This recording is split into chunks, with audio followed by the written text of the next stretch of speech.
Halo bro, sebelum menonton jangan lupa subscribe ya. Oke lanjut. Tang lagi.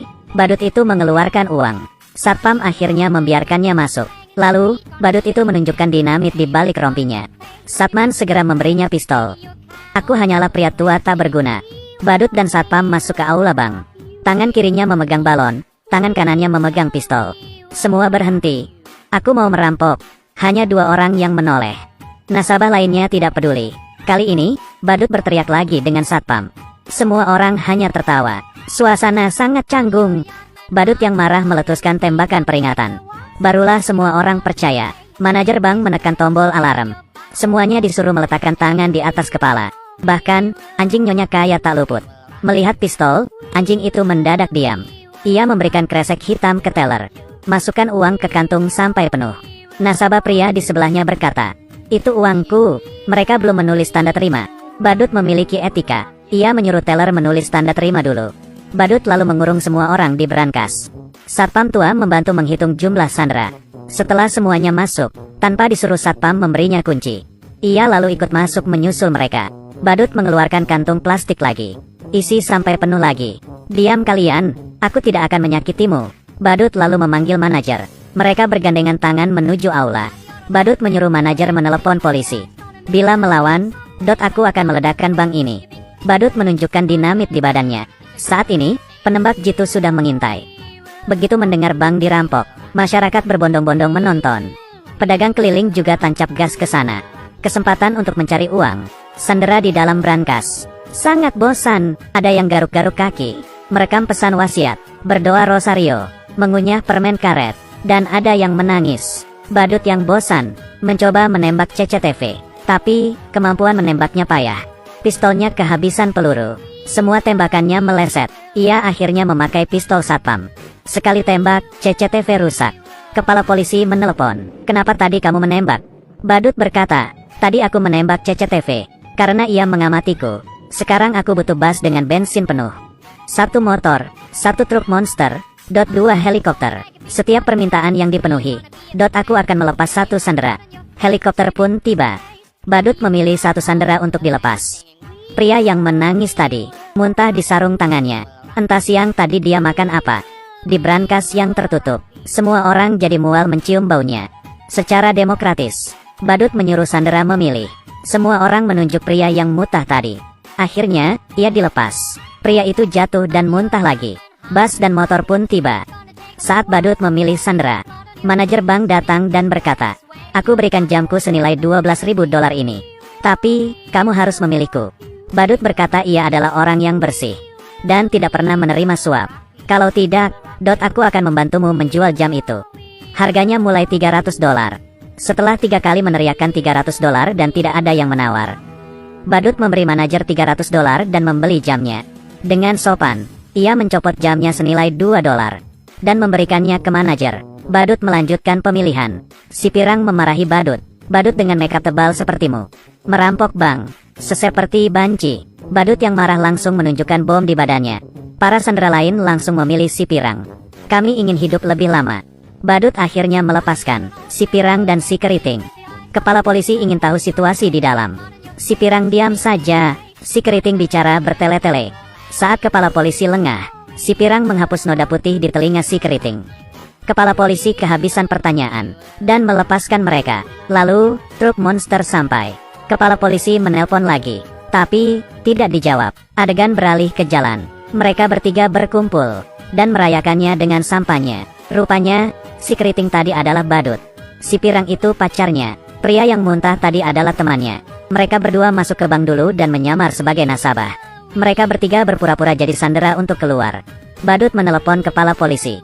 Ia berkata truk itu terlalu jelek dan ia tidak suka. Jadi, ia minta truk itu diganti. Bila tidak, sandera akan ditahan. Sebenarnya, ini untuk mengulur waktu. Saat menutup telepon, temannya tak sengaja menekan klakson. Kepala polisi merasa ada yang salah. Di dalam bank, tidak mungkin mendengar klakson sejelas itu. Polisi akhirnya menyerbu. Di aula, hanya tinggal balon di langit-langit. Mereka bertiga tahu dan langsung tancap gas ke bandara. Tapi, mereka tak punya peta. Jalanan sekitar terasa asing. Mereka tersesat. Mereka bertanya pada pekerja di pinggir jalan. yang ternyata juga orang luar kota. Mereka juga tidak tahu. Akhirnya, mereka bertemu seseorang yang punya peta. Siapa kira pria itu juga perampok. Ia menodong Badut dan mengambil dompetnya. Tapi, di dompetnya hanya ada 4 dolar. Badut bilang, jamku ini harganya 12.000. Lepaskan kami, dan ini milikmu. Pria itu bilang, pria miskin sepertimu. Tapi punya jam seharga 12.000. Kamu kira aku bodoh? Lalu ia mengambil koper mereka dan pergi. Koper-koper itu cuma berisi baju mereka. Mereka memutuskan kembali ke rumah si Pirang. Tempat parkir penuh, jadi mereka parkir di pinggir hidran. Si Pirang berkata, dendanya aku yang bayar. Dengan gembira ia memamerkan uang di balik bajunya. Rupanya, mereka menyembunyikan uangnya di baju. Saat mau pergi, penyewa baru datang. Ia mengira mereka pencuri, lalu menodong mereka. Ia mau lapor polisi. Badut berkata, berapa uang sewamu sebulan? Aku dulu 1.200 dolar. Penyewa bilang, kenapa kita 2.600? Seketika, mereka terdiam, dan tidak peduli apakah mereka pencuri atau bukan. Saat itu, gedung sebelah kebakaran. Mobil mereka menghalangi hidran. Pemadam memecahkan kaca mobil dan menggesernya. Tapi, mobil mereka berada di tanjakan. Mobil merosot ke bawah. Kepala polisi akhirnya sadar. 3 sandera yang keluar tadi adalah perampoknya.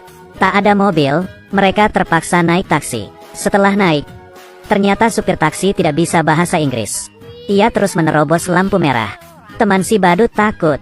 Kalau begini terus, mereka bisa sampai ke surga.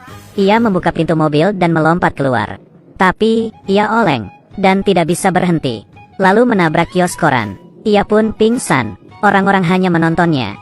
Pemilik toko di dekatnya langsung lapor polisi. Badut dan si Pirang takut polisi datang, dan langsung membawanya pergi. Tak sengaja, mereka sampai di markas preman. Para preman mengacungkan pistol, dan menanyai mereka. Badut yang cerdas berpikir, bila ia berkata salah masuk, mungkin mereka akan dibunuh. Kami menagih hutang. Tak disangka, ternyata preman itu punya hutang kepada mafia. Ia bertanya, kenapa yang biasa tidak datang? Badut bilang, dia sedang marah. Buktinya temanku barusan dilempar dari mobil. Dia bilang, lunasi hutang kalian hari ini. Kalau tidak, ia akan membanting kalian satu-satu. Preman itu takut, dan melunasi hutangnya 6.000 dolar. Mereka bertiga dengan senang keluar. Saat menunggu bus ke bandara, supir bus sangat kolot. Bayar bus harus pakai koin. Tidak boleh pakai uang besar. Badut akhirnya ke toko untuk menukar uang. Toko sudah dipenuhi polisi. Penagih hutang mafia yang sebenarnya sampai. Preman bilang uangnya sudah diambil. Preman itu dipukuli. Saat itu, preman melihat Badut yang keluar dari toko. Badut langsung lari ke bus.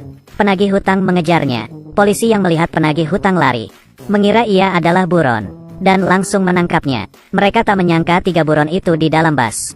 Akhirnya, mereka tiba di bandara. Di dalam pesawat, kepala polisi sudah di sana dengan pistolnya. Badut dan temannya sangat cemas. Mereka angkat tangan. Siapa sangka pria di depannya berdiri, dan mendorong teman wanitanya. Rupanya itu bos mafia. Mendengar bawahannya ditangkap, ia mau melarikan diri. Bos mafia tak mengira kepala polisi akan datang. Ia mengira akan ditangkap, lalu mendorong teman wanitanya. Kepala polisi tak berani menembak. Bos mafia langsung menindihnya. Badut dan temannya bergegas membantu. Kekacauan terjadi. Pistol kepala polisi jatuh di depan toilet. Saat bos mafia ingin mengambilnya, ada yang keluar dari toilet, dan membentur kepalanya hingga pingsan. Akhirnya, bos mafia ditangkap. Karena komplotan Badut sudah mengganti penampilan, kepala polisi tidak mengenali mereka. Ia bahkan memuji Badut sebagai warga negara yang baik, bahkan mencatat nama mereka. Setelah pesawat lepas landas, kepala polisi baru sadar, nama yang dicatatnya barusan adalah nama Badut perampok bank. Tapi, ia tidak rugi menangkap bos mafia. Keuntungan bos mafia 1 hari, setara dengan hasil rampokan Badut 1 minggu. Sejak saat itu mereka bertiga hidup bahagia tanpa beban. Film selesai sampai di sini. Ini adalah film komedi tahun 1990 tentang 3 buronan. Awal film menceritakan kejahatan mereka. Akhirnya film malah menceritakan kisah kepahlawanan mereka. Film ini sangat lucu. Oke, aku Kaki Minyak. Like dan subscribe ya. Bye.